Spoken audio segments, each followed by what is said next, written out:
तस्यै दिशै सततमञ्जलिरेशार्यै प्रक्षिप्यते मुखरितो मधुपैर्बुधैश्च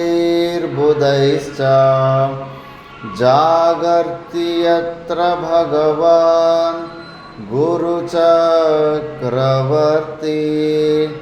विश्वोदयप्रलयनाटकसूत्रधारी दिशन्तु शम्मे गुरुपादपांसवः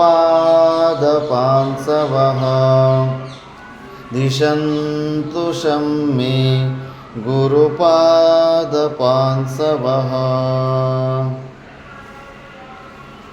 ಮೊಟ್ಟ ಮೊದಟ ಆಲಯ ಮುಖ ಕನ್ನಡದಲ್ಲಿ ಹೇಳ್ಬೇಕಾ? ಆಲಯದ ಅಧಿಷ್ಠಾತ್ರಿ ದೇವತೆಗಳಾದ ರಾಮಲಿಂಗೇಶ್ವರ ಭಗವಾನ ಸಮೇತ ಎಲ್ಲರ ದೇವತೆಗಳಿಗೂ ಪ್ರಣಾಮ ಮಾಡಿ, ಅದ ನಂತರ ಅರ್ಚನೀಯ ವಂದನೀಯ ಶ್ರೋತ್ರಿಯ ಬ್ರಹ್ಮನಿಷ್ಠ ಬ್ರಹ್ಮಲೀನ ಶಿವರಾಮ ಅವಧೂತ ಸ್ವಾಮೀಜಿಯವರಿಗೆ ಪ್ರಣಾಮ ಮಾಡುತ್ತಾ, ಅರ್ಚನೀಯ ವಂದನೀಯ ಶ್ರೋತ್ರಿಯ ಬ್ರಹ್ಮನಿಷ್ಠ ಬ್ರಹ್ಮಲೀನ ಅರವೀಶ ಸ್ವಾಮೀಜಿಯವರಿಗೆ ಪ್ರಣಾಮ ಮಾಡ್ತಾ, ಸಭೆಯನ್ನು ಅಲಂಕರಿಸಿರುವ ಭಕ್ತರಿಗೆಲ್ಲರಿಗೂ ನಾರಾಯಣ ಸ್ಮರಣೆ. ನಾವು ಕೆಲವು ದಿನಗಳಿಂದ ಭಗವದ್ಗೀತೆ ವಿಚಾರ ಮಾಡ್ತಾ ಇದ್ವಿ. ಈ ವಿಚಾರದಲ್ಲಿ ನಾವು ಕೃಷ್ಣ ಪರಮಾತ್ಮ ಅರ್ಜುನನಿಗೆ ಜ್ಞಾನೋಪದೇಶ ಮಾಡಿ, ಆ ಉಪದೇಶ ಮಾಡಿದ ಮೇಲೆ ಕೂಡ ನಂತರ ಪರೋಕ್ಷ ಜ್ಞಾನದಿಂದ ಅಪರೋಕ್ಷ ಜ್ಞಾನಕ್ಕೆ ಸ್ವಲ್ಪ ಸಮಯ ಹಿಡಿಸುತ್ತೆ. ಅಂತಃಕರಣ ಶುದ್ಧಿ ಪೂರ್ತಿ ಆಗೋ ತನಕ, ಅಲ್ಲಿ ತನಕ ನೀನು ಶೀತೋಷ್ಣಾದಿಗಳು ಉಪಲಕ್ಷಣದಿಂದ ಎಲ್ಲ ದ್ವಂದ್ವಗಳು ಅವುಗಳನ್ನು ನೀನು ಸಹನೆ ಮಾಡಬೇಕಂತ ಉಪದೇಶ ಮಾಡ್ತಾನೆ. ಮತ್ತು ಸತ್ತು ಮತ್ತು ಅಸತ್ತು ವಿಷಯಗಳಲ್ಲಿ ವಿಚಾರ ಬಂತು. ಸತ್ತು ವಸ್ತು ಅಭಾವ ಯಾವತ್ತೂ ಇರೋದಿಲ್ಲ. ಸುಮ್ಮನೆ ನಾವು ಮೃತ್ಯು ಎಂಬ ವಿಕಾರಕ್ಕೆ ಸುಮ್ಮನೆ ವಿಚಾರ ಮಾಡ್ದಿರ ಹೆದರ್ತಾ ಇರ್ತೀವಿ. ಅದೊಂದು ಭಾವನೆ ಅಷ್ಟೇ. ಹೇಗೆ ಬಾಲ್ಯಾವಸ್ಥೆ ಹೋಗಿ ಯೌವನಾವಸ್ಥೆ ಬಂದಾಗ ನಾವು ಅಳಲಿಲ್ವೋ, ಯೌವನಾವಸ್ಥೆ ಹೋಗಿ ಮಧ್ಯಮ ವಯಸ್ಸು ಬಂದಾಗ ಆವಾಗಲೂ ನಾವು ಏನು ಚಿಂತೆ ಮಾಡಲಿಲ್ವೋ, ಮಧ್ಯ ವಯಸ್ಸಿನಿಂದ ವೃದ್ಧಾವಸ್ಥೆ ಬಂದಾಗ ವಿಕಾರಗಳು ಬದಲಾವಣೆ ಆದರೂ ಕೂಡ ಅದರ ಬಗ್ಗೆ ನಾವು ಹೆಚ್ಚು ಶೋಕ ಪಡಲಿಲ್ವೋ, ಅದೇ ಥರ ಮೃತ್ಯು ಕೂಡ ಅದೇ ಥರದ್ದು ಒಂದು ವಿಕಾರ ಅಷ್ಟೇ. ಅಷ್ಟು ಮಾತ್ರಕ್ಕೆ ಅದು ಸ್ವಲ್ಪ ದುಃಖ ಇರುತ್ತೆ ಅಷ್ಟೇ ಹೊರತು ಅದು ಕಂಪ್ಲೀಟಾಗಿ ನಮ್ಮ ಅಸ್ತಿತ್ವವೇ ನಾವು ಕಳ್ಕೊಳ್ಳೋದಿಲ್ಲ. ಆದ್ದರಿಂದ ಮೃತ್ಯು ವಿಷಯದಲ್ಲಿ ನಾವು ಹೆದರಬೇಕಾದ ಅವಶ್ಯಕತೆ ಇಲ್ಲ ಅಂತ. ಮತ್ತು ಶ್ರೀ ಅರ್ಜುನ ಒಳ್ಳೆ ಪಂಡಿತನ ಥರ ಆತ್ಮ ಬಗ್ಗೆ ಅನಾತ್ಮನ ಬಗ್ಗೆ ಎಲ್ಲ ಮಾತಾಡ್ಬಿಟ್ಟಿರ್ತಾನೆ. ಅದಕ್ಕೆ ಪಂಡಿತನ ಥರ ಮಾತಾಡ್ತಾ ಇದೆಯಲ್ಲ ಅಂದ್ಬಿಟ್ಟು, ಮತ್ತು ನೀನು ಪಂಡಿತನ ಥರ ಮಾತಾಡ್ತಾ ಇದೆಯಾ, ನಿನಗಿದು ಗೊತ್ತಿಲ್ವಾ ಅಂತ ನೆಕ್ಸ್ಟ್ ಶ್ಲೋಕದಲ್ಲಿ ಹೇಳ್ತಾರೆ. ಅವಿನಾಶಿತು ತದ್ವಿದ್ದಿ ಏನ ಸರ್ವಮಿದಂ ತತಂ ವಿನಾಶಮವ್ಯಯಸ್ಯಾಸ್ಯ ನ ಕಶ್ಚಿತ್ ಕರ್ತುಮರ್ಹತೆ. ಆತ್ಮಸ್ವರೂಪ ಅವಿನಾಶಿ ಅನ್ನೋ ವಿಷಯ ನೀನು ಓದಿ ತಿಳ್ಕೊಂಡಿಲ್ವಾ? ಪಂಡಿತನ ಥರ ಮಾತಾಡ್ತಾ ಇದೀಯಾ. ಪಂಡಿತ ಅಂದರೆ ಆತ್ಮಜ್ಞಾನ, ಆತ್ಮ ಅಂದರೆ ಏನು ಅನಾತ್ಮ ಅಂದರೆ ಏನು ತಿಳಿದಿರೋ ಥರನೇ ಮಾತಾಡ್ತಾ ಇದೆಯಾ. ಮತ್ತು ಆತ್ಮಕ್ಕೆ ಯಾವತ್ತಾದರೂ ನಾಶ ಇರುತ್ತಾ? ಚಾನ್ಸೇ ಇಲ್ಲ. ತ್ರಿಕಾಲ ಅಬಾಧಿತ್ವಂ ಸತ್ಯತ್ವಂ, 3 ಕಾಲಗಳಲ್ಲಿ 3 ಅವಸ್ಥೆಗಳಲ್ಲೂ ಯಾವತ್ತಿಗೂ ಕೂಡ ನಾವು ಸದಾ ಇದ್ದೇ ಇರ್ತೀವಿ. ನೀನು ಹೇಗೆ ತಾನೇ ಈ ಥರ ನಿನ್ನ ಸ್ವರೂಪ ನಾಶ ಆಗೋಗುತ್ತೆ ಅಂತ ನೀನು ಶೋಕ ಪಡ್ತಾ ಇದೆಯಾ? ನೀನು ವಿಚಾರ ಮಾಡಿದಿರೋ ಮೋಹದಲ್ಲಿ. ಮೋಹ ಅನ್ನೋದು ಅಷ್ಟು ವಿಪರೀತವಾಗಿರುತ್ತೆ. ಅದಕ್ಕೆ ಮೋಹದಲ್ಲಿ ಸಿಕ್ಕಾಕೋಬಾರ್ದು. ಅಶ್ವತ್ಥಾಮನ ಚರಿತ್ರೆ ಬರುತ್ತೆ. ಅಶ್ವತ್ಥಾಮ ಮಹಾ ತಪಸ್ವಿ ಆಗಿರ್ತಾನೆ. ಒಂದು ನಿಯಮ ತಗೊಂಡಿರ್ತಾನೆ. ನಿಯಮ ಏನಂದರೆ ಅದು ಕಣ್ವ ವೃತ್ತಿ ಅಂತಾರೆ. ಒಳಗದ್ದೆ ಎಲ್ಲ ಕೊಯ್ದ ಮೇಲೆ ಸ್ವಲ್ಪ ಅಲ್ಲಿ ದಾನ ಕೆಳಗಡೆ ಬಿದ್ದಿರುತ್ತಲ್ಲ, ಅದನ್ನು ಆರಿಸ್ಕೊಂಡು ತಿನ್ನೋದು. ಬೇರೆಯವರು ಭಿಕ್ಷೆ ಹಾಕಿದಾಗ ಭಿಕ್ಷೆ ತೊಗೊಂಡಾಗ ಕೆಳಗಡೆ ಉದುರಿರ್ತಾವಲ್ಲ, ಆ ಬಿದ್ದಿರೋ ಅಂಥ ದಾನ ಎತ್ತಾಕ್ಕೊಂಡು ಜೀವನ ನಡೆಸೋದು. ಮತ್ತು ಯಾವುದೇ ಪುರಗಳಲ್ಲಿ, ಯಾವುದೇ ಕಟ್ಟಡಗಳ ಕೆಳಗಡೆ ನಾನು ಹೆಜ್ಜೆನೇ ಇಡೋದಿಲ್ಲ ಅಂತ ಪ್ರತಿಜ್ಞೆ ಮಾಡಿರ್ತಾನೆ ದ್ರೋಣಾಚಾರ್ಯ. ದ್ರೋಣಾಚಾರ್ಯ. ದ್ರೋಣಾಚಾರ್ಯ ಮಹಾ ತಪಸ್ವಿ ಆಗಿರ್ತಾನೆ. ಮತ್ತು ಮದುವೆ ಆದಮೇಲೆ ಕೃಪಾಚಾರ್ಯನ ತಂಗಿ ಕೃಪಿ ಜೊತೆ ಮದುವೆ ಆದಮೇಲೆ ಅಶ್ವತ್ಥಾಮ ಮಗ ಹುಡ್ತಾನೆ. ಮಗ ಹುಟ್ಟಿದಾಗ ಇನ್ನು ಇಷ್ಟೊಂದು ಬಡತನ ಇದ್ದಾಗ ಅವನಿಗೆ ಹಾಲು ಕೊಡಿಸೋದಕ್ಕೂ ಸಾಮರ್ಥ್ಯ ಇರೋದಿಲ್ಲ. ಅಕ್ಕಿ ನೆನೆಸಿದ ಮೇಲೆ ಸ್ವಲ್ಪ ಬೆಳ್ಳಗೆ ಬರುತ್ತಲ್ಲ ಅದು, ಮತ್ತು ಗೋಧಿ ಹಿಟ್ಟು ನೆನೆಸಿದ ಮೇಲೆ ಬೆಳ್ಳಗೆ ಬರೋದು, ಅದನ್ನೇ ಹಾಲು ಅಂತ ಹೇಳಿಬಿಟ್ಟು ಕುಡಿಸ್ತಾ ಇರ್ತಾರೆ. ಒಂದು ಸತಿ ಕೃಪಾಚಾರ್ಯನ ಭೇಟಿ ಮಾಡೋದಕ್ಕಂತ ಹೋಗ್ತಾರೆ. ಅಲ್ಲಿನ ಕೃಪಾಚಾರ್ಯರು ಹಸ್ತಿನಾಪುರದಲ್ಲಿರ್ತಾರೆ, ಹಸ್ತಿನಾಪುರದಕ್ಕೆ ಆಚಾರ್ಯರಾಗಿರ್ತಾರೆ. ಇನ್ನು ಅಲ್ಲಿ ಹೋದಾಗ ಅಶ್ವತ್ಥಾಮ ಒಳ್ಳೆ ಹಾಲಲ್ಲಿ ಅದು ಕಾಶ್ಮೀರ ಹೂವು, ಕುಂಕುಮ ಹೂವು ಮತ್ತು ಒಳ್ಳೆ ಬಾದಾಮಿ, ಅದರಲ್ಲಿ ಡ್ರೈ ಫ್ರೂಟ್ಸು ಎಲ್ಲ ಹಾಕಿ ಅಲ್ಲಿ ಹಾಲು ಕುಡಿತಾನೆ ಅಶ್ವತ್ಥಾಮ. ಹಾಲು ಕುಡಿದ ಮೇಲೆ ಅವನು ಮತ್ತೆ ಮನೆಗೆ ಬಂದು ಇದು ಹಾಲಂದ್ರೆ ಇದು ಹಾಲಲ್ಲ, ಹಾಲಂದರೆ ಹಂಗಿರುತ್ತೆ, ನಾನು ಹಸ್ತಿನಾಪುರದಲ್ಲಿ ಕುಡ್ದಲ್ಲ ಅದು ಹಾಲು ಅಂತಾನೆ. ಆವಾಗ ಸ್ವಲ್ಪ ಪುತ್ರನ ಒಂದು ಕ್ಷೇಮ ವಿಚಾರದಲ್ಲಿ ಸ್ವಲ್ಪ ಇದಾಗುತ್ತೆ. ಅವನ ಸಲುವಾಗಾದರೆ ಅವನು ತಪಸ್ವಿ ಥರನೇ ಪ್ರತಿಜ್ಞೆ ಮಾಡಿರ್ತಾನೆ, ಇಲ್ಲಿ ಯಾರ ಥರನೂ ಹೋಗೋದಿಲ್ಲ, ಹಂಗೆ ತಪೋಮಯವಾದ ಜೀವನ ನಡೆಸಿ ಮೋಕ್ಷಕ್ಕೆ ಪ್ರಯತ್ನ ಮಾಡ್ತಾ ಇರ್ತಾನೆ. ಆದರೆ ಈಗ ಮಗನಿಗೆ ಅಂಥ ಒಂದು ಸ್ಥಿತಿ ನೋಡಿ ಮತ್ತು ಹೆಂಡತಿ ಕೂಡ ಸ್ವಲ್ಪ ಎಮೋಷ್ನಲ್ ಆಗಿ ಸ್ವಲ್ಪ ಇದು ಮಾಡ್ತಾಳೆ. ನೋಡು ನಮ್ಮ ಪರಿಸ್ಥಿತಿ ಏನಾಗಿದೆ, ನಮ್ಮ ಮಗನಿಗೆ ನಾವು ಸರಿಯಾಗಿ ಹಾಲು ಕೂಡ ಕೊಡಿಸೋದಕ್ಕೆ ಆಗ್ತಾ ಇಲ್ವಲ್ಲ ಅಂತ ದುಃಖ. ಅಲ್ಲಿ ಆ ಮೋಹ, ಒಂದು ಪುತ್ರ ವಾತ್ಸಲ್ಯ ಅನ್ನೋದು ಮೋಹದಿಂದ ಸ್ಟಾರ್ಟ್ ಆಗಿ ತಾನು ಮಾಡಿರೋ ಪ್ರತಿಜ್ಞೆಗಳನ್ನೆಲ್ಲ ಭಂಗ ಮಾಡ್ಕೊಂಡ್ಬಿಡ್ತಾನೆ ದ್ರೋಣಾಚಾರ್ಯ. ಫಸ್ಟು ಯಾವುದೇ ಬಿಲ್ಡಿಂಗ್ಗೆ ಕೆಳಗಡೆ ಹೋಗೋದಿಲ್ಲ, ಯಾರ ಹತ್ರನೂ ಕೈ ಚಾಚೋದಿಲ್ಲ ಅಂತ ಪ್ರತಿಜ್ಞೆ ಮಾಡಿರ್ತಾನೆ. ಯಾವಾಗಲೂ ದ್ರುಪದ ರಾಜ ಮತ್ತು ದ್ರೋಣಾಚಾರ್ಯರು ಇಬ್ಬರು ಸ್ಕೂಲಲ್ಲಿ ಆಟ ಆಡ್ದಿದ್ದಾಗ ಸಣ್ಣ ವಯಸ್ಸಿನಲ್ಲಿ ದ್ರುಪದ ರಾಜ ಸುಮ್ಮನೆ ಮಾತಿಗೆ ಅಂದಿರ್ತಾನೆ, ನನ್ನ ಅರ್ಧ ರಾಜ್ಯ ನಿನಗೆ ಕೊಟ್ಟು ಬಿಡ್ತೀನಿ ಅಂತ. ಅದನ್ನೇ ಮನಸ್ಸಲ್ಲಿ ಇಟ್ಕೊಂಡು ಇನ್ನು ಮಗನ ಸಲುವಾಗಿ ಸ್ವಲ್ಪ ಹಾಲು ಬೇಕಂದ್ಬಿಟ್ಟಿದ್ದು ಹೋಗ್ಬಿಟ್ಟಿದ್ದು. ಈಗ ಸ್ಕೂಲಲ್ಲಿ ಓದುವಾಗ ಮಿತ್ರ ಫ್ರೆಂಡ್ ಥರನೇ ಇರ್ತಾರೆ. ಆದರೆ ಈಗ ಆತ ರಾಜ ಆಗಿದ್ದಾನೆ, ಆತನ ಮಾತಾಡೋ ವಿಧಾನ, ಕಲಿಯೋ ವಿಧಾನ ಸ್ವಲ್ಪ ಡಿಸಿಪ್ಲಿನ್ ಇರಬೇಕಾಗುತ್ತೆ. ಹೆಂಗಂದರೆ ಹಂಗೆ ಅದು ಓಲ್ಡ್ ಸ್ಟೈಲಲ್ಲಿ ಹೋಗಿ ಕಲ್ತ್ರೆಗನ ಅವ್ರಿಗೆಲ್ಲ ಈಗೋ ಹರ್ಟ್ ಆಗಿಬಿಡುತ್ತೆ, ಅಹಂಕಾರಕ್ಕೆ ಇದಾಗುತ್ತೆ, ಭಂಗ ಆಗುತ್ತೆ. ಅದು ಹಂಗೆ ಡೈರೆಕ್ಟಾಗಿ ಮಿತ್ರನ ಥರನೇ ಹೋಗ್ಬಿಟ್ಟಿದ್ದು. ನೀನು ಸಣ್ಣ ವಯಸ್ಸಿನಲ್ಲಿ ನನಗೆ ಅರ್ಧ ರಾಜ್ಯ ಕೊಡ್ತೀನಿ ಅಂತ ಹೇಳಿದ್ದಲ್ಲ, ನನಗೇನು ಅರ್ಧ ರಾಜ್ಯ ಬೇಡ, 1000 ಹಸುಗಳು ಕೊಡು ಅಂತ ದಾನ ಕೇಳಿಬಿಡ್ತಾನೆ ದ್ರುಪದ ರಾಜನಿಗೆ. ಅಯ್ಯೋ ಏನು ಆವಾಗ ಯಾವಾಗಲೂ ಹುಡುಕಾಟದಲ್ಲಿ ನಾನು ಒಂದು ಅರ್ಧ ರಾಜ್ಯ ಕೊಡ್ತೀನಿ ಅಂತ ಹೇಳಿದ್ದಕ್ಕೆ ಇವನು ಕೇಳೋ ವಿಧಾನ ನೋಡು. ನಾನು ಭಿಕ್ಷೆ ಬೇಡಕ್ಕೆ ಬಂದಾಗ ಭಿಕ್ಷೆ ಕೇಳೋ ಒಂದು ಪದ್ಧತಿ ಇರುತ್ತೆ, ಏನೋ ನಾನು ಸಾಲ ಕೊಟ್ಟೋಂಥರ ಕೇಳ್ತಾ ಇದ್ದಾನಲ್ಲ ಅಂತ ಕೋಪ ಬಂದುಬಿಟ್ಟಿದ್ದೂ ಕತ್ತು ಹಿಡಿದು ಹೊರಗಡೆ ಹಾಕ್ಬಿಡ್ತಾನೆ, ಅವಮಾನ ಮಾಡಿಸಿ ಹೊರಗಡೆ ತಳ್ಳಿಬಿಡ್ತಾನೆ. ಒಂದು ಆಲ್ರೆಡಿ ಪ್ರತಿಜ್ಞೆ ಭಂಗ ಮಾಡಿದ್ದಕ್ಕೆ ಬಿಲ್ಡಿಂಗ್ಗಳ ಕೆಳಗಡೆ ಪುರದ ಕೆಳಗಡೆ ಬರೋದಿಲ್ಲ ಅಂತ ಪ್ರತಿಜ್ಞೆ ಮಾಡಿರ್ತಾನೆ. ಮಗನ ಸಲುವಾಗಿ ಮಗನ ಮೇಲೆ ಇರೋ ಮೋಹದ ಸಲುವಾಗಿ ಅದೊಂದು ಭಂಗ ಮಾಡ್ಕೊತಾನೆ. ಮತ್ತು ಬರ್ತಾ ಹಂಗೆ ಇನ್ನು ಹೆಂಡತಿ ಮಕ್ಕಳನ್ನು ಸಾಕೋದಕ್ಕೆ ನನ್ನ ಕೈಯಲ್ಲಿ ಆಗಲ್ಲ ಅಂದ್ಬಿಟ್ಟು ಇವ್ರನ್ನ ಹಸ್ತಿನಾಪುರದಲ್ಲಿ ಕೃಪಾಚಾರ್ಯನ ಹತ್ರನೇ ಬಿಟ್ಟುಬಿಟ್ಟು ತಪಶ್ಚರ್ಯ ಮಾಡಬೇಕಂತ ಹೋಗೋನು. ಮತ್ತು ಅಲ್ಲಿ ಹೋಗ್ಬಿಟ್ಟು ಅಲ್ಲಿ ಒಂದು ಬಾವಿಯಲ್ಲಿ ಬಿದ್ದಿರುತ್ತೆ.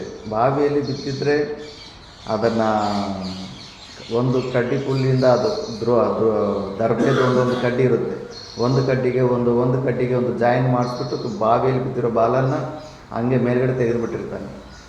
ಅರ್ಜುನನೋ ಅಥವಾ ಭೀಮನ್ ಇಬ್ಬರು ಓಡಿ ಹೋಗ್ಬಿಟ್ಟಿದ್ದು ಭೀಷ್ಮ ಪಿತಾಮಹನ ಹತ್ರ ಹೋಗ್ಬಿಟ್ಟು, ಒಬ್ಬ ಮಹಾಪುರುಷ ಬಂದಿದ್ದಾನೆ, ಬಾಲ್ ಕೆಳಗಡೆ ಬಿದ್ದಿದ್ರು ಕೂಡ ಈ ಥರ ಫುಲ್ ಟೆಕ್ನಿಕ್ಕಿಂದ ತೆಕ್ಕೊಟ್ಟ, ಅವರ ಆಕೃತಿಗೆ ಕಪ್ಪಗಿದ್ದಾನೆ, ಇಷ್ಟು ಹೈಟಲ್ಲಿದ್ದಾನೆ, ಹಂಗೆ ಹಿಂಗೆ ಅಂತ ವರ್ಣನೆ ಮಾಡಿದ್ರೆ ಭೀಷ್ಮಾಚಾರ್ಯಗೆ ಅರ್ಥ ಆಗಿಬಿಡುತ್ತೆ. ಆಶ್ಚರ್ಯನೇ ಆಗುತ್ತೆ, ಅಯ್ಯೋ ದ್ರೋಣಾಚಾರ್ಯರು ಬಂದಿದ್ದಾರೆ. ಯಾಕಂದರೆ ಪರಶುರಾಮನ ಹತ್ರನೇ ವಿದ್ಯೆ ಕಲ್ತಿರ್ತಾನೆ ದ್ರೋಣಾಚಾರ್ಯ, ಭೀಷ್ಮ ಕೂಡ ಪರಶುರಾಮನ ಹತ್ರನೇ ವಿದ್ಯೆ ಕಲ್ತಿರ್ತಾನೆ.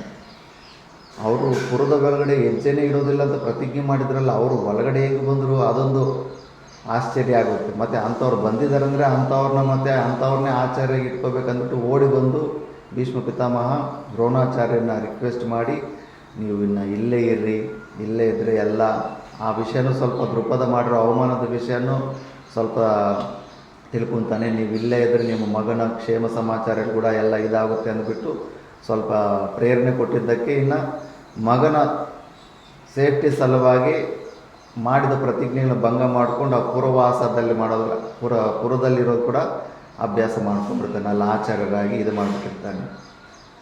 ಮತ್ತು ಸಾಕ್ಷಾತ್ ಈಶ್ವರ ದ್ರೋಣಾಚಾರ್ಯನ ತಪಸ್ಸಿಗೆ ಮೆಚ್ಚಿ ವರ ಕೊಟ್ಟಿರ್ತಾನೆ, ನನ್ನ ಅಂಶದಿಂದನೇ ನಿನಗೆ ಮಗ ಆಗ್ತಾನೆ ಅಂದ್ಬಿಟ್ಟು. ಅಶ್ವತ್ಥಾಮ ರುದ್ರನ ಅಂಶದಿಂದ ಹುಟ್ಟಿರ್ತಾನೆ, ಸಾಮಾನ್ಯ ಅಲ್ಲ, ಸಾಕ್ಷಾತ್ ರುದ್ರನ ಅಂಶದಿಂದನೇ ಅಶ್ವತ್ಥಾಮ ಹುಟ್ಟಿರ್ತಾನೆ.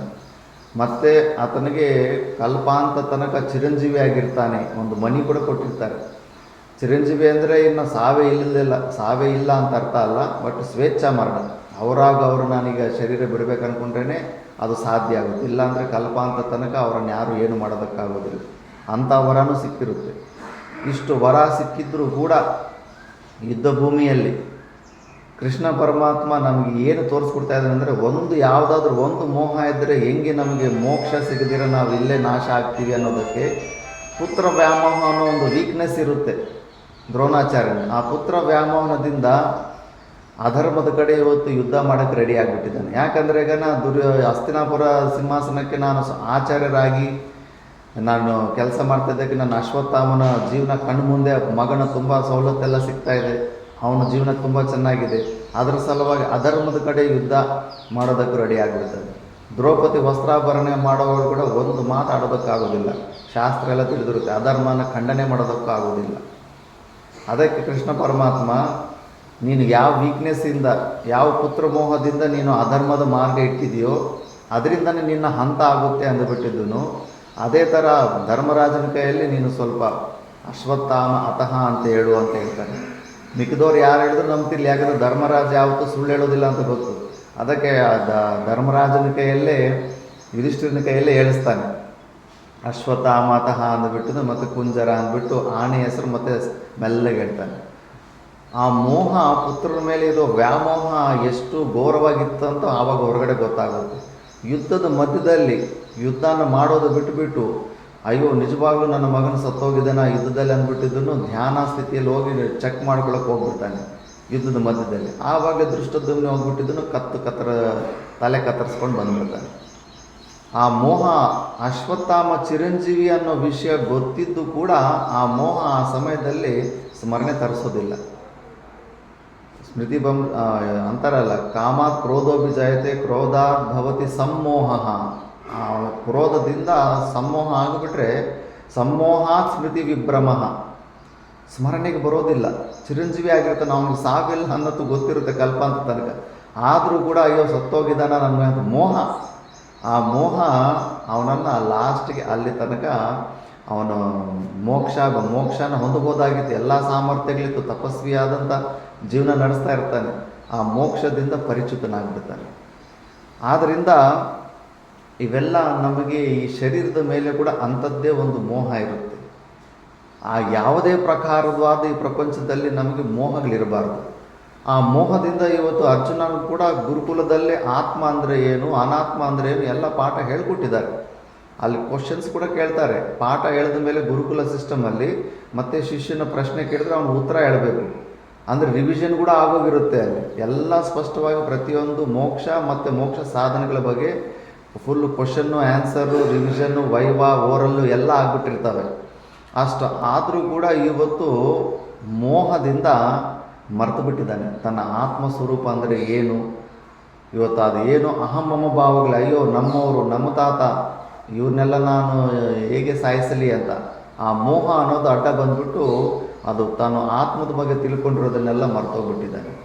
ಅದಕ್ಕೆ ಆ ಮೋಹ ಎಷ್ಟು ಡೇಂಜರ್ ಅನ್ನೋದನ್ನು ಅದನ್ನೇ ತೋರಿಸ್ತಾ ಇದೆ. ನೀನು ಹೇಗಪ್ಪ ನೀನು ಬುದ್ಧಿವಂತನ ಥರ ಪಂಡಿತನ ಥರ ಮಾತಾಡ್ತೀಯ, ನಿನಗೆ ಇಷ್ಟು ಗೊತ್ತಿಲ್ವಾ? ಆತ್ಮಸ್ವರೂಪ ಅವಿನಾಶಿ ಅನ್ನೋ ವಿಷಯ ಗೊತ್ತಿಲ್ವಾ? ಹೋಗಿ ಅವರು ಭೀಷ್ಮನಾಥ ನೀನು ಇನ್ನೊಬ್ಬ ಭೇದ ದೃಷ್ಟಿಯಿಂದ ನೋಡ್ತಾ ಇದ್ದ, ಮತ್ತು ಅವರೇನಾದರೂ ಅವರ ಆತ್ಮಸ್ವರೂಪ ಏನಾದರೂ ನಾಶ ಆಗುತ್ತಾ? ಆತ್ಮ ಅನ್ನೋದಿರೋದು ಒಂದೇ ಸ್ವರೂಪ, ಅದು ಯಾರ್ದು ನಾಶ ಆಗೋದಿಲ್ಲ, ಶರೀರಗಳು ಮಾತ್ರ ಬರ್ತಾ ಇರ್ತವೆ ಹೋಗ್ತಾ ಇರ್ತವೆ ಅಂದ್ಬಿಟ್ಟು. ಮತ್ತು ಇನ್ನೊಂದು ಶ್ಲೋಕದಲ್ಲಿ ಕೇಳ್ತಾನೆ, ಮತ್ತು ಈ ಶರೀರಗಳ ಬಗ್ಗೆ ಆತ್ಮ ಬಗ್ಗೆ ಜ್ಞಾನ ಮರ್ತೋಗ್ಬಿಟ್ಟಿದ್ದಾನೆ. ಹೋಗ್ಲಿ ಅನಾತ್ಮದ ಬಗ್ಗೆ ಆದರೂ ಚೆನ್ನಾಗಿ ತಿಳ್ಕೊಬೇಕಾಗಿತ್ತಲ್ಲ, ಅದನ್ನು ಮರೆತು ಬಿಟ್ಟಿದ್ದಾನೆ ಅರ್ಜುನ. ಅಂತವಂತ ಇಮೇ ದೇಹ ನಿತ್ಯಸ್ಯೋಕ್ತ ಶರೀರಿನಃ ಅನಾಶಿನೋ ಪ್ರಮೇಯಸ್ಯ ತಸ್ಮಾದ್ಯುಧ್ಯಸ್ವ ಭಾರತ. ಈ ಶರೀರಗಳು ಅಂಥವಂತಹ ಅಂತ ಗೊತ್ತಿಲ್ವ ನಿನಗೆ? ಪಾಂಚಭೌತಿಕವಾದಂಥ ಶರೀರಗಳು ಅದು ಷಡ್ಭಾವ ವಿಕಾರಗಳಿಂದ ಅಂತಿಮ ಸಮಯದಲ್ಲಿ ಇಲ್ಲೇ ಬಿಟ್ಟು ಹೋಗಬೇಕನ್ನೋ ವಿಷಯ ನಿನಗೆ ಗೊತ್ತಿಲ್ವಾ? ಫಸ್ಟ್ ಏನೋ ಆತ್ಮ ಬಗ್ಗೆ ಗೊತ್ತಿರೋ ಮತ್ತು ಅನಾತ್ಮ ಬಗ್ಗೆ ಗೊತ್ತಿರೋ ಪಂಡಿತನ ಥರ ಮಾತಾಡಿಬಿಟ್ಟೆ ನೀನು, ಮತ್ತು ಆತ್ಮದ ಬಗ್ಗೆನೂ ನೀನು ಮರ್ತೋಗಿದೆಯಾ. ಈಗ ಅನಾತ್ಮ ಬಗ್ಗೆ, ಈ ಶರೀರದ ಬಗ್ಗೆನೂ ನೀನು ನಾಲೆಡ್ಜ್ ಇಲ್ಲ ನಿನ್ನ ಹತ್ರ, ಮರ್ತೋಗ್ಬಿಟ್ಟಿದೆಯಾ. ಇವು ಅಂತವಂತಹ ಯಾವತ್ತಿದ್ರೂ ಇದು ಮಣ್ಣಲ್ಲಿ ಹೋಗಬೇಕಾಗಿರೋದು ಪಾಂಚಭೌತಿಕವಾದಂಥ ಶರೀರಗಳು. ಇವಾಗ ಹೋಗೋದು ಹೆಂಗೂ ಹೋಗುತ್ತೆ. ಭರ್ತೃಹರಿ ಮಹಾರಾಜ್ ಅಂತಾನೆ, ನೋಡಪ್ಪ ನಾವು ಏನೇನೆಲ್ಲ ಗಟ್ಟಿಗೆ ಇಟ್ಕೊಂಡಿದ್ದೀವೋ ಮನಸ್ಸು ಬುದ್ಧಿಗಳಿಂದ ಅವೆಲ್ಲವೂ ನಮ್ಮನ್ನು ಬಿಟ್ಟು ಹೋಗ್ತವೆ. ಇಂದ್ರಿಯ ಶಕ್ತಿಗಳು ಕೂಡ ನಮ್ಮನ್ನು ಬಿಟ್ಟು ಹೋಗ್ಬಿಡ್ತವೆ. ಕೇಳೋ ಸಾಮರ್ಥ್ಯ, ನೋಡೋ ಸಾಮರ್ಥ್ಯ, ಕೈಗಳು ಓಡಾಡೋ ಸಾಮರ್ಥ್ಯ, ಕೆಲಸ ಮಾಡೋ ಸಾಮರ್ಥ್ಯ ಎಲ್ಲವೂ ಒಂದೊಂದೇ ನಮ್ಮನ್ನೆಲ್ಲ ಬಿಟ್ಟು ಹೋಗ್ತಾ ಇರ್ತವೆ. ಯಾರ ಕೈಲೂ ನಿಲ್ಲಿಸೋದಕ್ಕಾಗೋದಿಲ್ಲ, ಏನೂ ನಿಲ್ಲಿಸೋದಕ್ಕಾಗೋದಿಲ್ಲ. ಆ ಲಾಸ್ಟಿಗೆ ನಾವು ಸೂಕ್ಷ್ಮ ಶರೀರದಲ್ಲಿ ಸ್ಥೂಲ ಶರೀರನ ಕೂಡ ಬಿಡಲೇಬೇಕಾಗುತ್ತೆ. ಸ್ಥೂಲ ಶರೀರ ಕೂಡ ನಮ್ಮನ್ನು ಬಿಟ್ಬಿಡುತ್ತೆ, ನಮ್ಮ ಸಹವಾಸ ಬಿಟ್ಬಿಡುತ್ತೆ. ಆದ್ದರಿಂದ ನೀನು ಜ್ಞಾನದಿಂದ ಮುಂಚೆನೇ ಹೋಗೋವೆಂಗೂ ಹೋಗ್ತವೆ. ಎಲ್ಲರ ವಿಯೋಗ ಆಗೇ ಆಗುತ್ತೆ. ಪುತ್ರ, ಪತ್ನಿ, ಮಕ್ಕಳು, ಮೊಮ್ಮಕ್ಕಳು ಎಲ್ಲರ ಜೊತೆಲೂ ಸಂಬಂಧ ಕಟ್ ಆಗೇ ಆಗುತ್ತೆ ಯಾವತ್ತೋ ಒಂದು ದಿವಸ. ಅದೇ ನೀನು ಬುದ್ಧಿಯಿಂದ ನೀನು ಮುಂಚೆನೇ ಆಸೆಯನ್ನು ವಿಚಾರದಿಂದ ಮನಸ್ಸಿನಲ್ಲಿ ಮುಂಚೆನೇ ಆಸೆಯನ್ನು ನೀನು ತೆಕ್ಕೊಂಡ್ಬಿಟ್ರೆ ನಿನಗೊಂದು ಲಾಭ ಇದೆ. ಅದು ಯಾವಾಗ ನಿನ್ನನ್ನು ಬಿಟ್ಟು ಹೋಗ್ತಾ, ನೀನು ಯಾವುದು ಬೇಕು ಅಂದ್ಕೊಂಡಿದ್ದೆ ಅದು ನೀನು ಬಿಟ್ಟು ಹೋದಾಗ ನಿನಗೆ ಹೆಚ್ಚು ನೋವು ಆಗೋದಿಲ್ಲ. ಯಾಕಂದ್ರೆ ನೀನು ಮುಂಚೆನೇ ಮನಸ್ಸಲ್ಲಿ ವಿಚಾರ ಮಾಡ್ಕೊಂಡು ಇದು ಯಾವತ್ತಿದ್ರೂ ಹೋಗದೆ ಬಿಡು ಅಂತ ವಿಚಾರ ಮಾಡಿ ನೀನು ನಿಶ್ಚಯ ಮಾಡ್ಕೊಂಡಿದ್ದೀಯ. ಒಂದು ವೇಳೆ ನೀನು ಈ ವಿಚಾರ ಮಾಡ್ಕೊಳ್ಳಿಲ್ಲ ಅಂದರೆ ನಮ್ಗೆ ಯಾವುದೋ ಒಂದು ವಸ್ತು, ಯಾವುದೋ ಒಂದು ವ್ಯಕ್ತಿ ಜೊತೆ ಬೇಕನ್ನಿಸ್ತಾ ಇರುತ್ತೆ. ಅದು ನಮ್ಮಿಂದ ದೂರ ಆದಾಗ ವಿಪರೀತವಾಗಿ ದುಃಖ ಆಗುತ್ತೆ, ವಿಪರೀತವಾಗಿ ನೋವಾಗುತ್ತೆ. ಆದ್ದರಿಂದ ಮುಂಚೆನೇ ಅದನ್ನು ತಿಳ್ಕೊಂಡು ನಾವೇ ಬಿಟ್ಬಿಡ್ಬೇಕು. ಅದನ್ನು ಎಲ್ಲದರ ಮೇಲೂ ಮೋಹ ನಾವೇ ಬಿಟ್ಬಿಡಬೇಕು. ಅರ್ಜುನ, ನೀನು ಅದಕ್ಕೆ ಇವೆಲ್ಲ ಮರ್ತೋಗ್ಬಿಟ್ಟಿದೆ. ನೀನು ಮೋಹದಿಂದ ಮರ್ತೋಗ್ಬಿಡ್ತಾ ಇದ್ದೀನಿ. ಹತ್ರ ಜ್ಞಾನ ಇದೆ, ಮೋಹ ಅಡ್ಡ ಬಂದಾಗ ಅವೆಲ್ಲ ಕರೆಕ್ಟ್ ಟೈಮ್ಗೆ ಸ್ಮರಣೆ ಬರೋದಿಲ್ಲ. ಅದಕ್ಕೆ ಅಪ್ರಮೇಯಸ್ಯ ಅನಾಶಿನಃ ಈ ಆತ್ಮಸ್ವರೂಪನಿಂದು ಅದಕ್ಕೆ ಈ ಶರೀರಗಳು ಹೋಗ್ತವೆ. ಅದಕ್ಕೆ ನೀನು ಶರೀರ ವಿಯೋಗಗಳ ಬಗ್ಗೆ ಚಿಂತೆ ಮಾಡಬೇಡ. ತಸ್ಮಾದ್ ಯುದ್ಧಸ್ವ ಭಾರತ, ಅದಕ್ಕೆ ನೀನು ನಿನ್ನ ಕರ್ತವ್ಯವನ್ನು ಮಾಡು. ಇದ್ದ ಕರ್ತವ್ಯದಲ್ಲಿ ಪ್ರಾಪ್ತಿಯಾಗಿದೆ, ನಿನ್ನ ಕರ್ತವ್ಯವನ್ನು ನೀನು ಮಾಡು ಅಂತ ಹೇಳ್ತಾ ಇದ್ದಾನೆ. ಮತ್ತು ಯಾರು ಯಯೇನಂ ವೇತ್ತಿ ಹಂತಾರಂ ಯಶ್ಚೈನಂ ಮನ್ಯತೆ ಹತಂ ಉಭೌ ತೌ ನ ವಿಜಾನೀತೋ ನಾಯಂ ಹಂತಿ ನ ಹನ್ಯತೆ. ಯಾರು ಈ ಆತ್ಮನ ನಾನು ಸಾಯಿಸೋನಂತ ಇಲ್ಲ, ನನ್ನ ಆತ್ಮ ಇನ್ನೊಬ್ಬ ಕರ್ತೆಯಿಂದ ಕೊಲೆಗೆ ಈಡಾಗುತ್ತೆ ಅಂತ ಯಾರು ಅನ್ಕೊಂತಾರೋ, ಅಂದರೆ ಆತ್ಮ ಅನ್ನೋ ಕರ್ತ ಅಂತ ಯಾರು ಅನ್ಕೊಂತಾರೋ, ಇಲ್ಲ ಕರ್ಮ ಅಂತ. ಕರ್ತ ಅಂದ್ಕೊಂಡ್ರೂ ಕರ್ಮ ಅಂದ್ಕೊಂಡ್ರೂ ಇಬ್ಬರೂ ಸರಿಯಾಗಿ ತಿಳ್ಕೊಂಡಿಲ್ಲ. ಯಾಕಂದರೆ ನಮ್ಮ ಆತ್ಮ ಕರ್ತನೂ ಆಗೋದಿಲ್ಲ, ಇನ್ನೊಬ್ಬ ಕರ್ತಾಗಿ ಇದು ಕರ್ಮವೂ ಆಗೋದಿಲ್ಲ. ಇದು ಯಾರನ್ನೂ ಕೊಳ್ಳೋದಕ್ಕೂ ಆಗೋದಿಲ್ಲ, ಇನ್ನೊಬ್ರು ಯಾರು ಈ ಆತ್ಮನ ಕೊಲ್ಲೋದಕ್ಕೂ ಆ ಕೊಲೆಗೂ ಇದು ಈಡಾಗೋದಿಲ್ಲ. ಯಾರು ಈ ವಿಷಯನ ಸರಿಯಾಗಿ ತಿಳ್ಕೊಳ್ದಿರ ಅಯ್ಯೋ ಆತ್ಮನ ಇನ್ನೊಬ್ಬ ಬಂದು ಸಾಯಿಸ್ಬಿಡ್ತಾನೆ, ಇಲ್ಲ ನಾವು ಇನ್ನೊಬ್ಬರನ್ನ ಸಾಯಿಸ್ತೀವಿ ಅಂತ ಅನ್ಕೊಂತಾರೋ ಅವರು ಆತ್ಮದ ಸ್ವರೂಪದ ಬಗ್ಗೆ ಇನ್ನೂ ಸರಿಯಾಗಿ ತಿಳ್ಕೊಂಡಿಲ್ಲ. ಮತ್ತು ನ ಜಾಯತೆ ಮ್ರಿಯತೆ ವಾ ಕದಾಚಿತ್ ನಾಯಂ ಭೂತ್ವಾ ಭವಿತಾ ವಾ ನ ಭೂಯಃ ಅಜೋ ನಿತ್ಯ ಶಾಶ್ವತೋಯಂ ಪುರಾಣಿ ನ ಹನ್ಯತೆ ಹನ್ಯಮಾನೇ ಶರೀರೇ. ಈ ಶರೀರಗಳು ಇದು ಷಡ್ಭಾವ ವಿಕಾರಗಳು, ನಾವು ಹುಟ್ಟೋದಿಲ್ಲ. ಷಡ್ಭಾವ ವಿಕಾರಗಳು ಅಸ್ಥಿ, ಜಾಯತೆ, ವರ್ಧತೆ, ವಿಪರಿಣಮತೆ, ಅಪಕ್ಷೀಯತೆ, ನಶ್ಯತೆ ಅಂತ 6 ವಿಕಾರಗಳಿರ್ತವೆ ಷಡ್ಭಾವ ವಿಕಾರಗಳು. ಅಸ್ಥಿ ಅಂದರೆ ಇರುವಿಕೆ, ಜಾಯತೆ ಅಂದರೆ ಹುಟ್ಟೋದು, ವರ್ಧತೆ ಅಂದರೆ ಬೆಳೆಯೋದು, ವಿಪರಿಣಮತೆ ಅಂದರೆ ಮತ್ತೆ ಪರಿಣಾಮ ಮಾಡಿಫಿಕೇಷನ್, ಸೈಜುಗಳು, ಸಣ್ಣಕ್ಕಿರೋರು ದಪ್ಪ ಆಗೋದು, ದಪ್ಪ ಇರೋರು ಸಣ್ಣಗಾಗೋದು.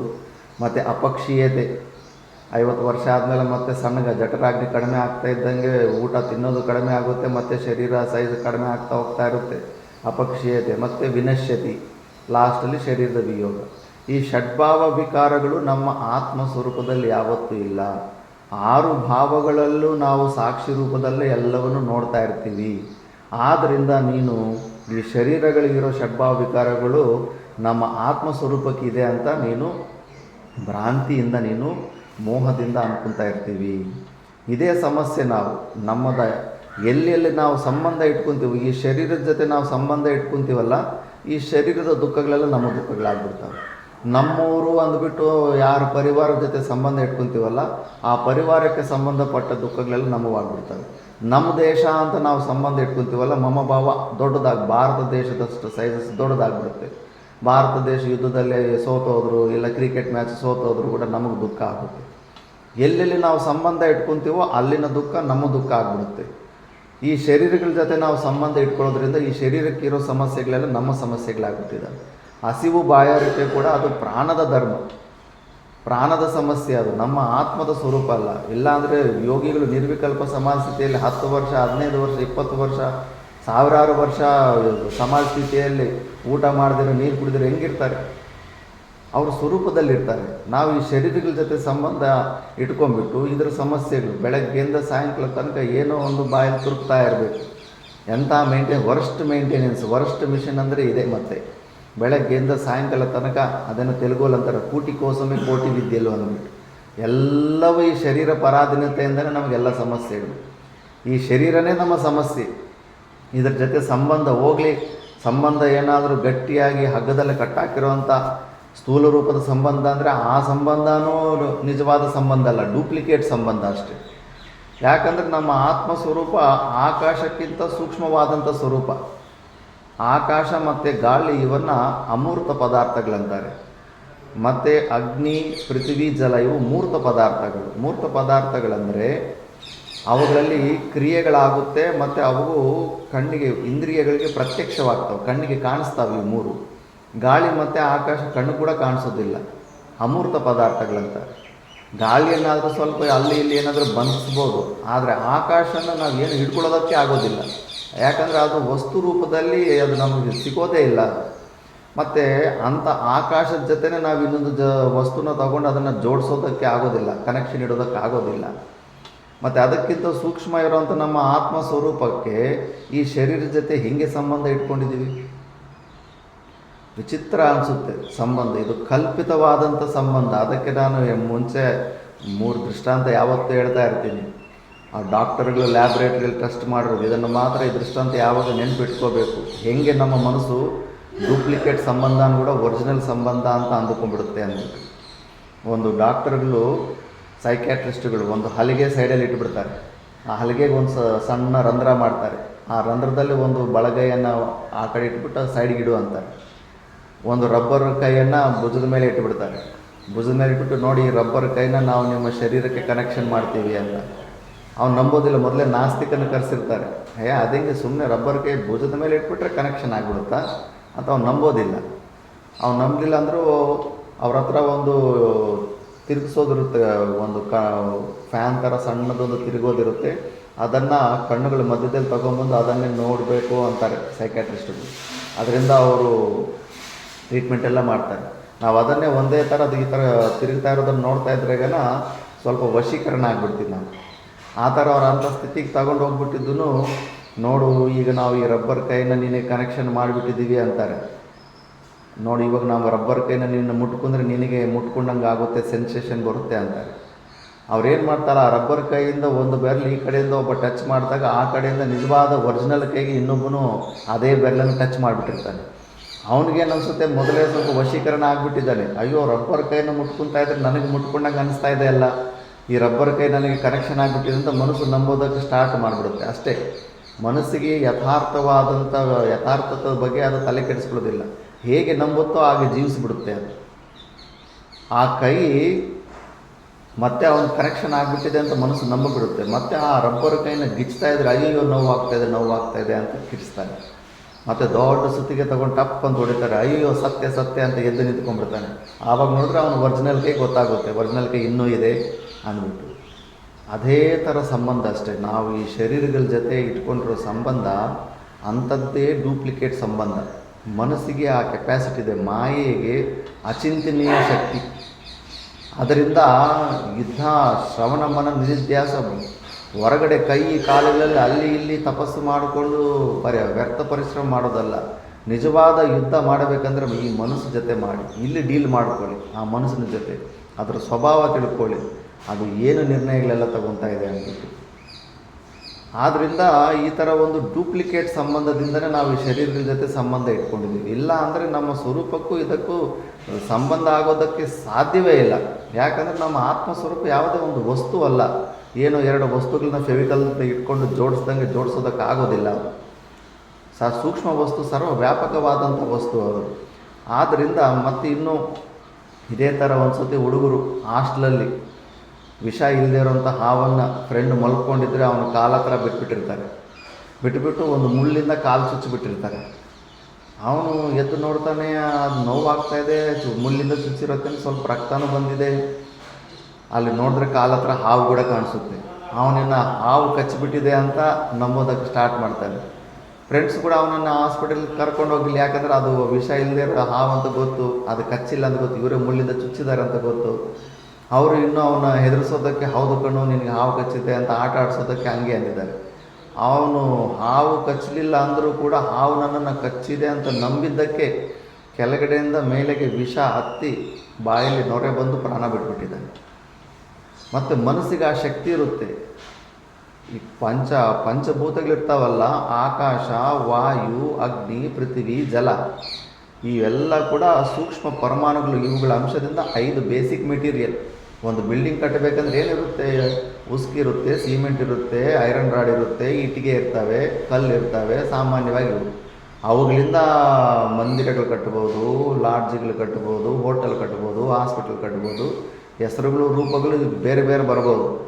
ಈ ಪ್ರಪಂಚದಲ್ಲಿ ಕಾಣಿಸೋದೆಲ್ಲವೂ ಕೂಡ ಈ 5 ಪಂಚಭೂತಗಳಿಂದನೇ ಉತ್ಪನ್ನ ಆಗಿರೋದು. ಅವು ಪರಮಾಣು ರೂಪದಲ್ಲಿರ್ತವೆ. ಪ್ರತಿಯೊಂದು ವಸ್ತುವಲ್ಲಿ 5 ಇರ್ತವೆ. 5 ವಸ್ತುಗಳಿರ್ತವೆ. ಪೃಥ್ವಿ ತತ್ವ, ಕೆಲವೊಂದು ತತ್ವ ಹೆಚ್ಚಿರ್ತವೆ, ಮಿಕ್ಕಿದ ತತ್ವ ಸ್ವಲ್ಪ ಸ್ವಲ್ಪ ಇದ್ದೇ ಇರ್ತವೆ. ಅದಕ್ಕೆ ಯೋಗಿಗಳು ಈ ಮೈಕನ್ನು ಅವ್ರು ಏನು ಬೇಕಾದರೂ ಮಾಡ್ತಾರೆ. ಮೈಕನ್ನು ಆ್ಯಪಲ್ ಥರ ಮಾಡಿಬಿಡ್ತಾರೆ, ಮೈಕನ್ನು ಮನುಷ್ಯರ ಥರ ಬೇಕಾದ್ರೆ ಮಾಡ್ತಾರೆ. ಯಾಕಂದರೆ ಪರಮಾಣುಗಳು ಪ್ರತಿಯೊಂದು ಜಾಗದಲ್ಲಿ ಇರುತ್ತೆ. ಆ ಸೂಕ್ಷ್ಮ ಪರಮಾಣುಗಳನ್ನು ಇಟ್ಕೊಂಡು ಅವ್ರು ಯಾವ ವಸ್ತುನ ಬೇಕಾದರೂ ಉತ್ಪನ್ನ ಮಾಡ್ಬೋದು. ಅದಕ್ಕೆ ಆ ವಿಷ ಅನ್ನೋದು ಕೂಡ ಪಾಂಚಭೌತಿಕವಾದಂಥ ವಸ್ತುನೇ. ಪಂಚಭೂತಗಳಿಂದ ಉತ್ಪನ್ನವಾದಂಥದ್ದೇ ವಿಷ. ಅದು ಅದರ ವಿಷ ಉತ್ಪನ್ನ ಆಗೋದಕ್ಕೆ ಏನೆಲ್ಲ ಮೆಟೀರಿಯಲ್ ಬೇಕೋ ಅದು ನಮ್ಮ ಶರೀರದಲ್ಲೂ ಕೂಡ ಇರ್ತವೆ. ಮನಸ್ಸಿನಿಂದ ಯಾವಾಗ ಅವನು ಇಲ್ಲದೆ ಹಾವು ಕಚ್ಚಿದಿರೋ ಕೂಡ ಕಚ್ಚಿದೆ ಅಂತ ಯಾವಾಗ ಅಂದ್ಕೊಂಡ್ಬಿಟ್ನೋ, ಆ ಮನಸ್ಸಿನ ಪ್ರಬಲವಾದ ನಿಶ್ಚಯದಿಂದ ಹಾಗೆ ಅದು ನಿರ್ಣಯ ಹಾಕ್ಕೊಂಡ್ಬಿಟ್ಟು ಆ ವಿಷ ಉತ್ಪನ್ನ ಆಗಿಬಿಡುತ್ತೆ.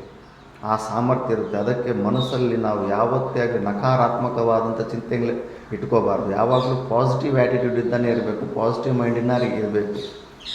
ಯಾವತ್ತೇ ಆಗಲಿ ಏನಾದರೂ ಕೆಲಸ ಮಾಡೋಕ್ಕೆ ಹೋದಾಗ ಅದಾಗುತ್ತಾ ಹೋಗುತ್ತಾ ಹಂಗೆ ಹಿಂಗೆ ಅಂತ ಎಲ್ಲ ಕಾಳಳಿಯವರು ಹೆಚ್ಚಿರ್ತಾರೆ. ಇಲ್ಲ, ನಾವು ಮಾತ್ರ ಮನಸ್ಸಿನಲ್ಲಿ ಹಾಗೇ ಆಗುತ್ತೆ, ಮಾಡ್ತೀನಿ ಹಾಗೆ ಆಗುತ್ತೆ ಅಂತ ಆ ಪಾಸಿಟಿವಿಂದ ಇಟ್ಕೋಬೇಕು. ಶಾಸ್ತ್ರದಲ್ಲೂ ಅಂತಾರೆ, ಮೇಲ್ಗಡೆ ತಥಾಸ್ತು ದೇವತೆಗಳಿರ್ತಾರಂತ. ನಮ್ಮ ಮನಸ್ಸಿನಲ್ಲಿ ನಾವು ಹೆಂಗೆ ಹೆದರ್ತೀವೋ, ಯಾವ ಥರ ನಿಶ್ಚಯ ಮಾಡ್ಕೊತೀವೋ ಅದೇ ಥರ ಅವ್ರು ತಥಾಸ್ತು ಅಂದ್ಬಿಡ್ತಾರೆ. ಕೆಲಸಗಳು ಕೂಡ ಹಂಗೆ ಆಗ್ಬಿಡ್ತಾರೆ. ಆಗುತ್ತೆ ಅಂತ ಪೂರ್ತಿ ನಿಶ್ಚಯಿಂದ ಪಾಸಿಟಿವಿಟಿಯಿಂದನೇ ನಾವು ಜೀವನ ಮಾಡೋದು ಕಲಿಬೇಕು. ಆ ಮನಸ್ಸಿನ ಸ್ವರೂಪ ತಿಳ್ಕೋಬೇಕು. ಅಂಥ ಒಂದು ಮನಸ್ಸಿಂದ ನಾವು ಇವತ್ತು ಈ ಶರೀರಗಳ ಜೊತೆ ಡೂಪ್ಲಿಕೇಟ್ ಸಂಬಂಧ ಇಟ್ಕೊಂಡ್ಬಿಟ್ಟಿದ್ದೀವಿ. ಜೀವನ್ಮುಕ್ತರು ಪುರುಷರು ನೋಡಿದ್ದೀವಲ್ಲ, ಅವ್ರು ಈ ಶರೀರದ ಜೊತೆ ಸಂಬಂಧನ ಕಟ್ ಮಾಡ್ಕೊಂಡ್ಬಿಟ್ಟಿರ್ತಾರೆ. ಅದಕ್ಕೆ ಅವ್ರ ಕೈ ಕತ್ತರಿಸಿದ್ರು ಕೂಡ, ಕಾಲು ಕತ್ತರಿಸಿದ್ರು ಕೂಡ ಅವ್ರಿಗೇನು ಫೀಲಿಂಗೇ ಆಗೋದಿಲ್ಲ. ಅನಸ್ತೀಶಿ ಇಂಜೆಕ್ಷನ್ ಇಲ್ದಿರೇ ಆಪ್ರೇಷನ್ಗಳು ಮಾಡಿಸ್ಕೊತಾರೆ ಅವರು. ನಮಗಿರುವಂಥ ನಾವು ಕನೆಕ್ಷನ್ ಈ ಶರೀರದ ಜೊತೆ ಅವರು ಡಿಸ್ಕನೆಕ್ಟ್ ಮಾಡ್ಕೊಂಬಿಟ್ಟಿದ್ದಾರೆ, ಪತಲೀಕರಣ ಮಾಡ್ಕೊಂಬಿಟ್ಟಿದ್ದಾರೆ. ಅದು ಸಾಧ್ಯನೇ. ಇದು ಬೀಟ್ ಆ್ಯಂಡ್ ಟ್ರ್ಯಾಕು, ಏನೋ ಹೊಸ ಎಕ್ಸ್ಪೆರಿಮೆಂಟ್ ಅಲ್ಲ. ಅನಾದಿ ಕಾಲದಿಂದ ಋಷಿಗಳು ಈ ಶ್ರವಣವನ್ನು ನಿಧಿಧ್ಯಾಸನ ಮಾಡಿಕೊಂಡು ಈ ಶರೀರಗಳ ಜೊತೆ ಇರೋ ಸಂಬಂಧನ ಡೈಲ್ಯೂಟು ಕಡಿಮೆ ಮಾಡ್ಕೊಂಡ್ಬಿಟ್ಟಿದ್ದಾರೆ. ನಮ್ಮ ಶಾಸ್ತ್ರ ಪರಂಪರೆಯಲ್ಲಿ ನೀನು ಎಷ್ಟೇ ಇನ್ಫಾರ್ಮೇಷನ್ ತಿಳ್ಕೊ, ಅಲ್ಲಿ ಮಹತ್ವ ಇರೋದಿಲ್ಲ. ಈ ಶರೀರದ ಜೊತೆ ನೀನು ಸಂಬಂಧ ಎಷ್ಟು ನೀನು ಕಡಿಮೆ ಮಾಡ್ಕೊಂಡಿದ್ದೀಯ, ಎಷ್ಟು ಡೈಲ್ಯೂಟ್ ಮಾಡ್ಕೊಂಡಿದೆಯಾ, ನಿನ್ನ ವ್ಯವಹಾರ ನೋಡ್ತಾ ಇರ್ತಾರೆ.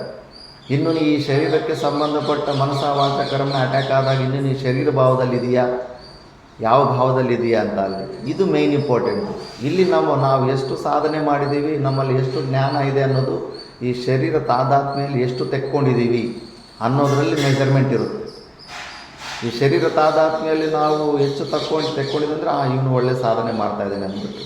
ಇಲ್ಲ ಅಂತ ಕೆಲವ್ರಿಗೆ ಒಂದು ಶಬ್ದ, ಏನಾದರೂ ಒಂದು ಚುಚ್ಚೋ ಮಾತು ಅಂದರೆ ಸಾಕು, ಸೂಪರ್ ಸೆನ್ಸಿಟಿವ್ ಆಗಿಬಿಟ್ಟು ತಲೆ ಕೆಡಿಸ್ಕೊಂಡ್ಬಿಡ್ತಾರೆ. ಮತ್ತು ಇನ್ನೇನು ಶರೀರದ ಜೊತೆ ಇನ್ನು ಸಂಬಂಧ ಏನು ಒಂದು ಚೂರು ಕೂಡ ತೆಕ್ಕೊಂಡೇ ಇಲ್ಲ ಅಂತ ಅರ್ಥ. ಆದ್ದರಿಂದ ಅರ್ಜುನನಿಗೆ ಹೇಳ್ತಾನೆ, ನೀನು ಇಷ್ಟೊಂದೆಲ್ಲ ಜ್ಞಾನ ಇದ್ದು ಈ ಸ್ಥೂಲ ಶರೀರಗಳೇ ನಮ್ಮ ಸ್ವರೂಪ ಅಂತ ಹೇಗೆ ಅಂದ್ಕೊಂಡ್ಬಿಟ್ಟಪ್ಪ, ಇವೆಲ್ಲ ಗುರುಕುಲದಲ್ಲಿ ನೀನೆಲ್ಲ ಓದಿದ್ದಲ್ಲ ಅಂದ್ಬಿಟ್ಟು. ಮತ್ತು ಇನ್ನೂ ನೆಕ್ಸ್ಟು ಶ್ಲೋಕದಲ್ಲಿ ಇನ್ನೂ ಆಶ್ಚರ್ಯ ರೂಪದಲ್ಲಿ ಕೇಳ್ತಾನೆ,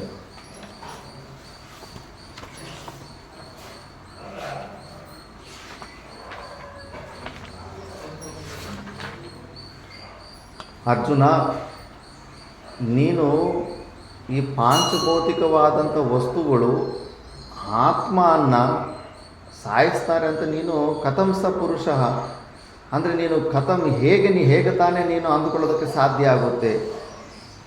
ಮತ್ತು ಜ್ಞಾನಿ ಥರ ಮಾತಾಡ್ತಾ ಇದ್ದೇವೆ. ನೀನು ಪಾಂಚಭೌತಿಕವಾದಂಥ ವಸ್ತುಗಳು ಯಾವುದೇ ಒಂದು ವಸ್ತುವಾಗಿ ನಮ್ಮ ಆತ್ಮಸ್ವರೂಪನ ಟಚ್ ಮಾಡೋದಕ್ಕಾದರೂ ಆಗುತ್ತಾ?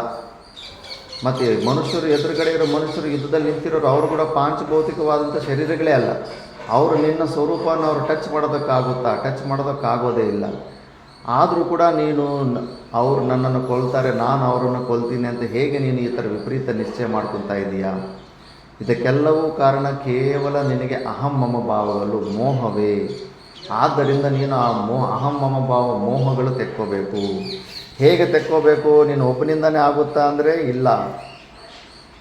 ಶಾಸ್ತ್ರ ಆಚಾರ್ಯ ಉಪದೇಶ ಶಮದಮಾದಿ ಸಂಸ್ಕೃತ ಮನಃ ಆತ್ಮದರ್ಶನೇ ಕಾರಣಂ.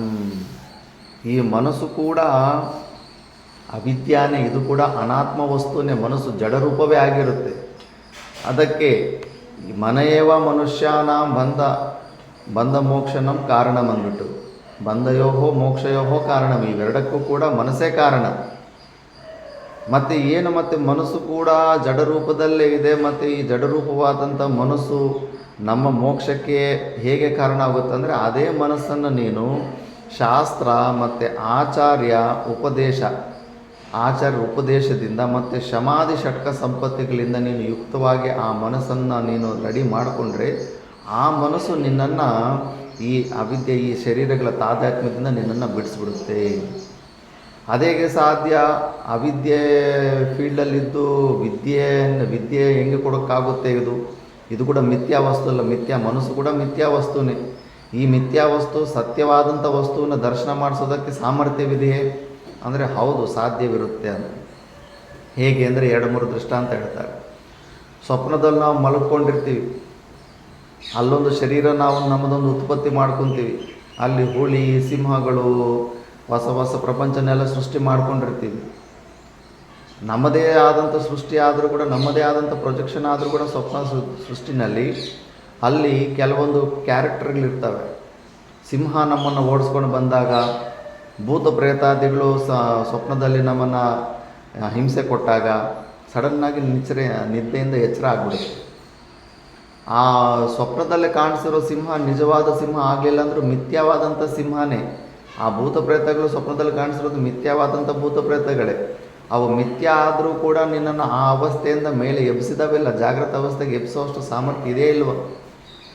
ಇರುತ್ತೆ. ಅದೇ ಥರ ಲೋಕದಲ್ಲೂ ಕೂಡ ನೋಡ್ತಾ ಇರ್ತೀವಿ. ಈಗ ಹೊಸ ಗಾಡಿ ತಗೊಂಡಾಗ ಕನ್ನಡಿಯಲ್ಲಿ ನಾವು ಹಿಂದ್ಗಡೆ ನೋಡಿದ್ರೆ, ಹಿಂದ್ಗಡೆ ಇರೋ ಗಾಡಿನೋ ಇಲ್ಲ ಕಾರೋ ಬಂದು ನಮ್ಮ ಕಾರಿಗೆ ಬಂದು ಹತ್ರ ಡಿಕ್ಕಿ ಹೊಡೆದುಬಿಟ್ಟಿದೆಯೇನೋ ಅಂತ ಹತ್ರ ಇದ್ದಂಗೆ ಕಾಣಿಸ್ತಾ ಇರುತ್ತೆ ಸ್ಟಾರ್ಟಿಂಗಲ್ಲಿ ಕನ್ನಡಿಯಲ್ಲಿ ನೋಡಿದಾಗ. ಆದರೆ ನಮಗೆ ಗೊತ್ತು, ಕನ್ನಡಿಯಲ್ಲಿ ತುಂಬ ಹತ್ರ ಇದ್ದಂಗೆ, ಹಿಂದ್ಗಡೆ ಇರೋ ಗಾಡಿಗಳು ತುಂಬ ಹತ್ರ ಇದ್ದಂಗೆ ಕಾಣಿಸ್ತವೆ. ಬಟ್ ಅಷ್ಟು ಹತ್ರ ಇರಲ್ಲ. ನಮ್ಮ ಗಾಡಿಗಿಂತೂ ಒಂದು 4-5 ಫೀಟ್ ದೂರನೇ ನಿಂತಿರ್ತವೆ ಅಂತ ಗೊತ್ತಾಗುತ್ತೆ. ಅಲ್ಲೇ ಬರೆದಿರ್ತಾರೆ, objects that appear nearer are far than they appear ಅಂದ್ಬಿಟ್ಟು.